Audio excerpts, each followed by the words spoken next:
Hello everything Burry Toys, at meron tayo dito na figure na isang Gundam. Alam ko na medyo matagal tayong hindi nakapag-video. Pahinga muna tayo siguro sa Goldie Roger figures. At buksan natin itong napakagandang figure na to na Gundam Barbatos. So muli, samahan nyo ako. Unbox natin to.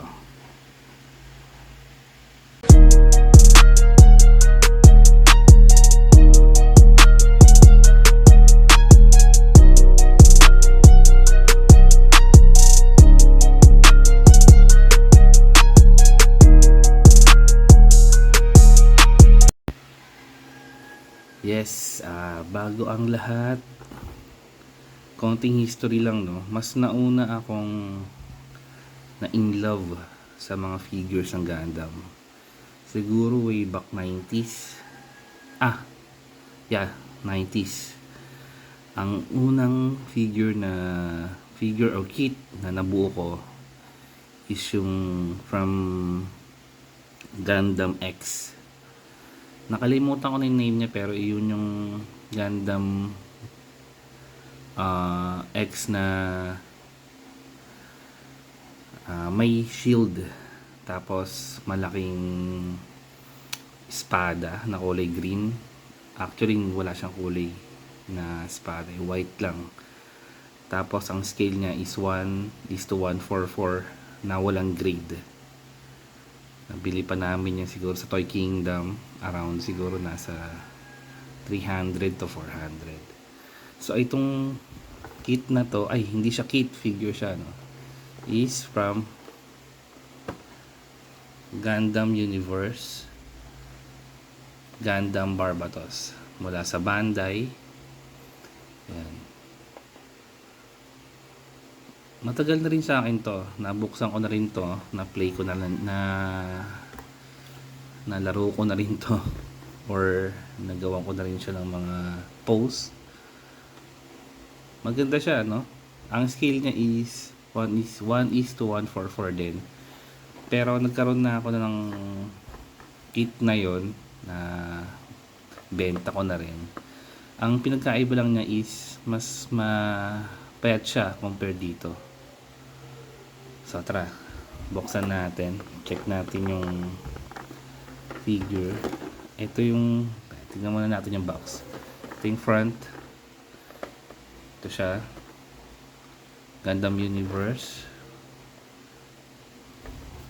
Bandai, and may sticker siya rito na parang quality check, Tamashii Nation.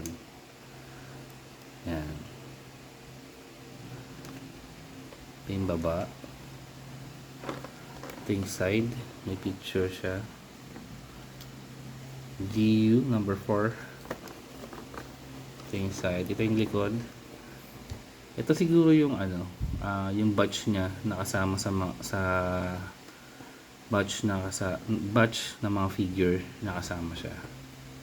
May sticker din dito, ang ganda. Hindi ko na mabasa. Philippines.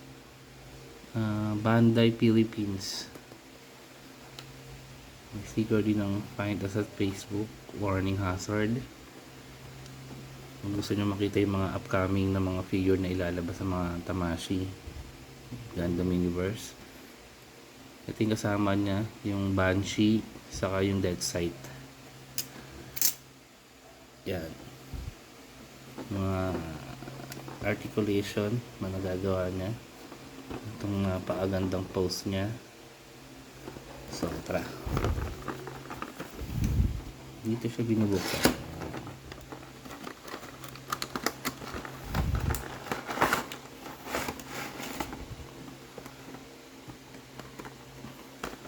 Figure, makaklam siya.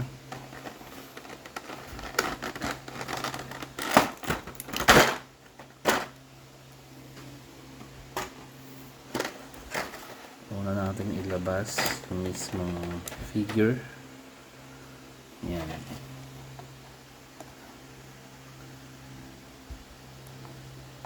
Sa 144 na high grade, Payat siya compare siya dito. Bulky siya. Ayan. And siguro mas mataas pa siya ng konti. Made from hard plastic at may mga rubber parts din. Ito yung likod niya. Check natin yung mga accessories na kasama. Ito yung isa. Parang katana. Yung sword.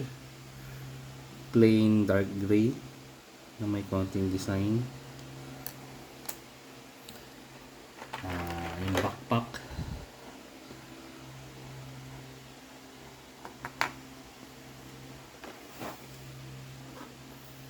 At yung iconic na mace niya. Plastic.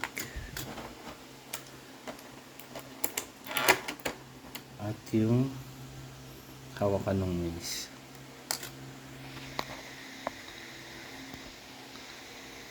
Ayan.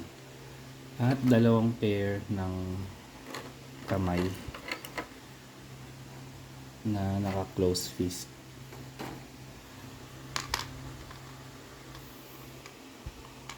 Kumaya pagsuntukan lang siya siguro. So ito yung mga kasama.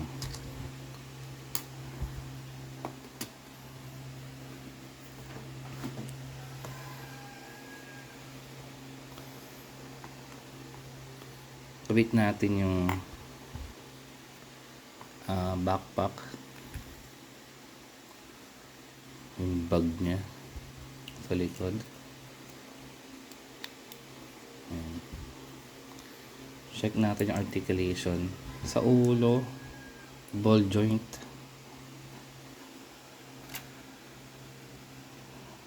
Ayan. Nakakatingala siya ng ganyan lang. Ayan. Maganda yung kulay ng mata niya, para nag-glow ng konti, parang hawig sa ano, double riser. Ang shoulder niya may ball joint din, at hanggang dito yung taas ng kamay naro-rotate. Ayun yung ball joint.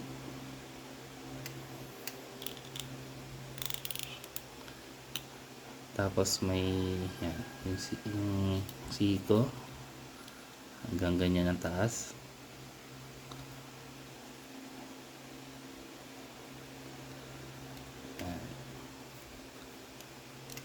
Sa waist, ganito, up and down. Yung iikot, wala siyang ano, hindi siya naiikot. Naiikot ng konti, nasa side lang, 1 saka 2, tas ganyan. Yung sa legs niya, hanggang dito yung taas ng side. High kick niya dahil naharang ng skirt, isang ganyan lang. Yung knee, bend ng knee hanggang dyan, hindi gaano siyang maano.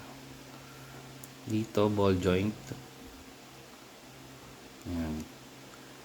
Konti lang yung articulation niya, pero marami ka na rin magagawa rito. Kung pwede mo siyang i-panel, mga panel line, pwede naman. Ako kasi hindi ko na ginawa kasi mostly may parang rubber plastic siya.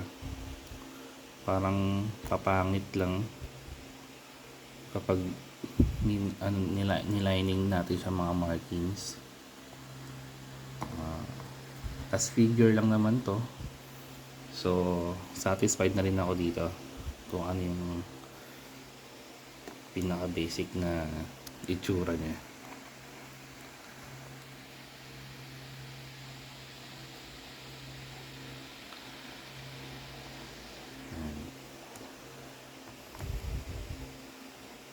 Ito, rubber yung sungay niya, pero ayokong masyadong i-bend, baka maputol din. Yung iconic, hindi ko makita yung iconic na, ayan, meron pala, pero maliit lang, yung parang piston dun sa katawan niya, kasi payat lang naman si Barbatos dun sa bandang waist.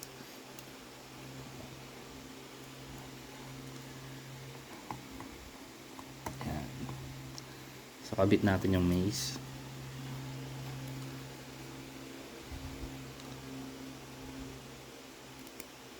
Yun lang, susok-sok mo lang at yun, lagyan natin. Hindi naman siya talaga rubber din yung ano niya, may slit siya dito, kaya kahit na makapal yung pinakadulo niya, pag pinasok mo nabibend naman.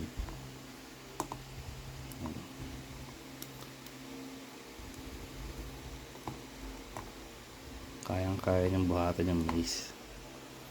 Yan.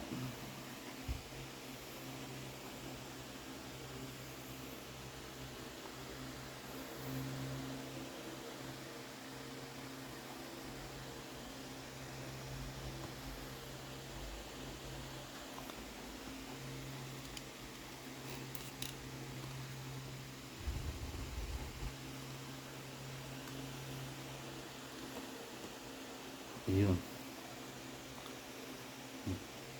Yes, diba? So yun lang, papakita ko sa inyo yung mga different pose na ito after this, and yung mga ibang accessories. So yun, muli maraming salamat. Pa-like and follow na lang sa page natin, Everything Burritoys. May next pa tayo dito. Ito yung latest na bili ko is yung Gundam Barbatos Lopus. Ano rin siya, Gundam Universe. So abangan nyo lang din yun. I-unbox natin. Yun talaga sealed pa yun. So yun, maraming salamat. Good day sa inyong lahat. Everything Burritos. Bye bye.